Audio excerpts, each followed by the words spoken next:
అభిమానులు కానీ మనల్ని ప్రేమించే జనసేన అభిమానులు కానీ ఎంత బలంగా ఉంటారంటే ప్రధానమంత్రి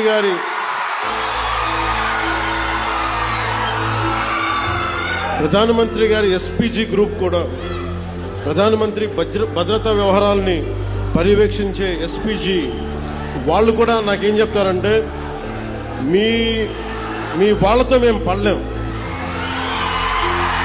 ప్రధానమంత్రి గారికి మేము ఏ పర్యటనకు తీసుకెళ్ళినా మేము కాశ్మీర్లో పర్యటన పెట్టుకున్నా మాకు ఇబ్బంది ఉండదు, మాకు భయం ఉండదు.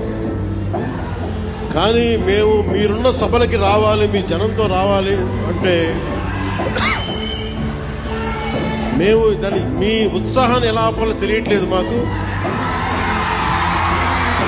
మీరు అందరూ అంత మిలిటెంట్గా ఉంటారు, ప్రేమ చూపించిన అలాగే ఉంటుంది. మీరు చాలా రా లవ్ మీరు. అలాగే మీరు గొడవ పెట్టుకున్నా కూడా అంతే గట్టిగా ఉంటారు. అంత గొడవ పెట్టుకుంటేనే కదా గత ప్రభుత్వంతో మనం పల్లి పండుగ 2.0 చేసుకోగలుగుతాం. మీరే లేకపోతే, మీ ఉత్సాహమే లేకపోతే, మీ తెగింపే లేకపోతే ఈరోజు కూటమి ప్రభుత్వం ఈ పరిస్థితులు అయితే ఉండేది. గంటా పదంగా చెప్పండి.